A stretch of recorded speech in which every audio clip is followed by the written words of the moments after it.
Well, welcome to the next video in the Ultimate Half-Baked Bitcoin Analysis series. In this video, we'll talk about Crisis 1. Now, if you haven't watched the previous videos on the Prelude to Crisis 1 and 2, the Amazon example and the other example, you'll definitely want to check that out.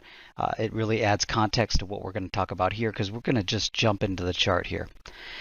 So if you've watched the previous videos, you know we've set up what's going to happen prior to the Crisis 1. And Crisis 1 really starts, if we really want to start where Crisis 1 happens in this chart, it really starts here around September 5th, 2018. It officially starts here, I would say, but the precursor to the crisis is back in September. November 14th, 2018 is where it officially started. And the reason for that is, first up, at this area here in this chart, you have, number one, you have an overshoot of the RDA, overshoot of momentum. It tries to hold the 200 mixed average and it doesn't hold it. From there, it fails at a very key level. And then this day here, right on 5 September 2018, what happens on that day? It takes out momentum, it takes out the RDA. Now you're officially within the system, the trade system, you are biased short. You're biased short, you're momentum short. So the only time you're going to get long is if it starts closing above the RDA and it starts holding momentum. It never does throughout this whole period. And then here on November 14th, it officially gives up this value range here. And you have to think about this from a narrative perspective. Okay, Bitcoin made an all-time high. It's lost 50% of the all-time mass high. And now it's going and it's closing, or it's leaving a value channel of around roughly $6,000, and it's going to a low. Now, the most natural place that you would look, that you would want to see as a chartist, that's someone looking at clues, is where's that inflection area? That inflection area is back here that we talked about in the previous videos. Here's the test of that inflection area. What you'd like to see from a chartist, from a strength perspective, is that inflection area to hold, or if you draw a value channel from that inflection area, one of the key levels from that inflection area to hold. That's what you're really looking for within the rules of your system. So as price sells off, we do see one of the longer sustained moves that Bitcoin has had, right around 40% over 11 days. So once we have that here, we can draw what we have here. Once we have this low put in, we can draw our overall value channel for that range. And that value channel, we can say, okay, it's a 50% value channel roughly. So it's trading within a 50% range. We have the 50% level of that value channel. We do have a very important breakdown candle here on 13 or 14 November 2018. We have another very important breakdown candle at 19 November 2018. These are week one chart trader levels that you should know about.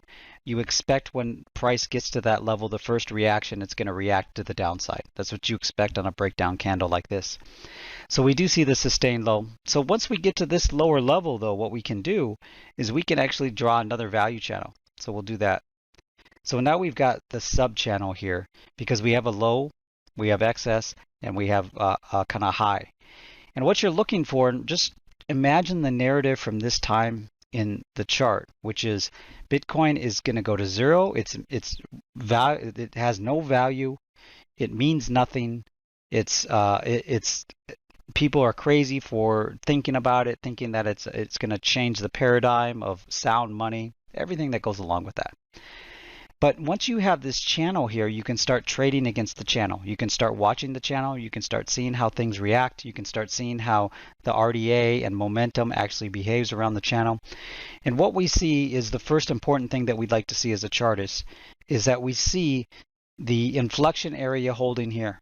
So that's important. And it never really was retested. Once that level could be drawn, it never was retested. And then we have one important candle here that really sets the narrative for what it does from here, which is this pay attention candle here in 8 February 2019.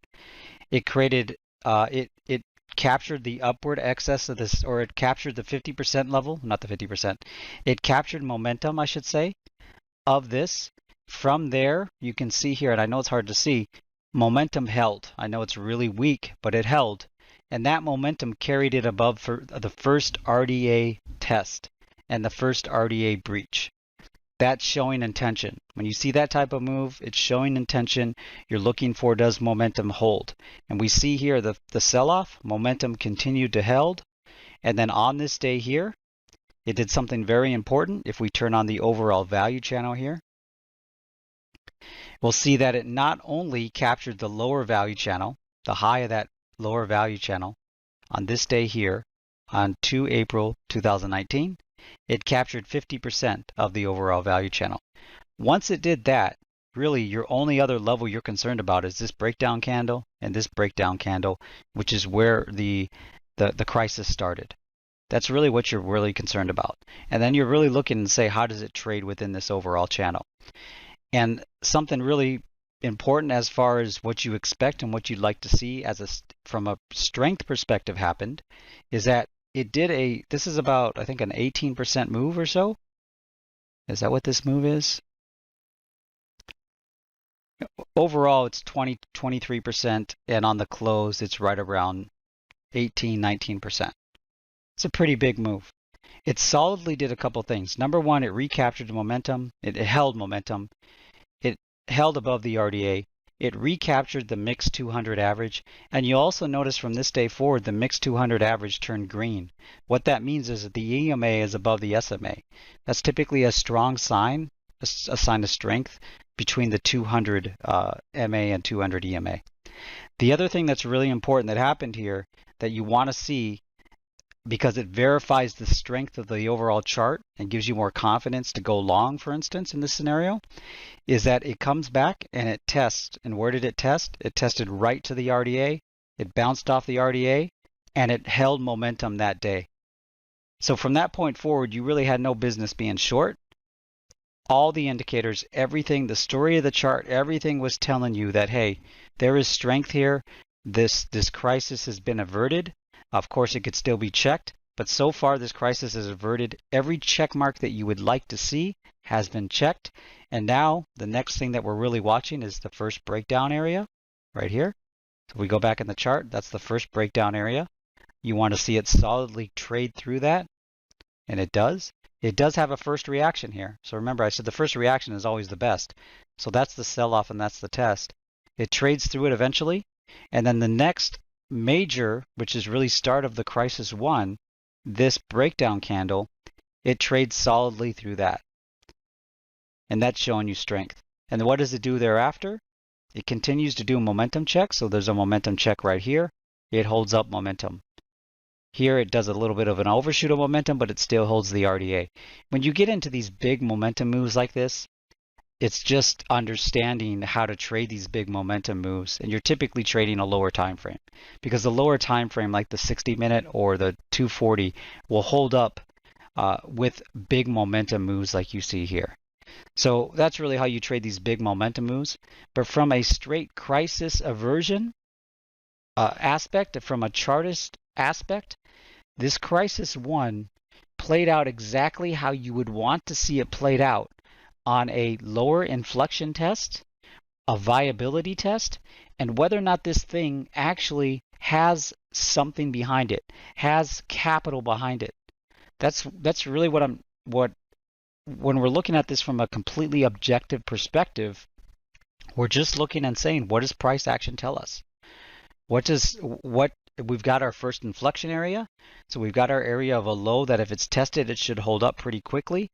And then once we have our breakdown areas, we can draw these value channels, and it should trade within a certain pattern if it has strength. Crisis one shows that it has strength. Crisis one shows that it actually made it through. And that's where we lead on. Once it breaks this crisis one high here, this breakdown level here, the only other level you really care about is the 50% and then the all-time high. That's the only other level that matters. So as far as the upside, and that's kind of what plays out here.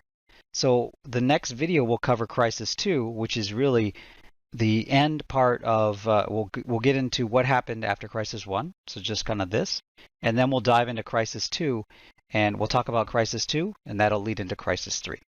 So I look forward to seeing you in the next video. I think I'll just do a quick recap here before I let you go. The quick recap is, number one, it gave up the RDA back here. It sold down to a value channel here. You have some very clear breakdown areas that it should trade above and beyond. It did hold up all the key levels, and it started trading within a pattern that you would like to see from a strength perspective. Once it finally did break through some of these key levels, it broke through solidly the 50% all-time high, the kind of key levels that you'd be watching for it break through strength. So that's really what you're looking for. I look forward to seeing you in the next video.